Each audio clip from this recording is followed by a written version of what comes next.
Hello guys, I made trading very easy for you guys, for beginners and for newbies, or also for intermediate traders.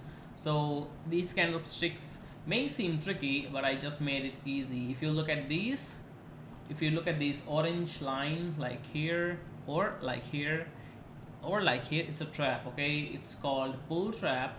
So price will go down next, it goes down next. Okay, and if you look at these blue lines, just like it's here, it's here, and it's here, it's called bear trap. So after that, price goes up and up and up, see, and up. And these um, green label and red label are like buy and sell signal. Red is sell, blue, this green label is buy signal, and you got a lot more. You got this ribbon.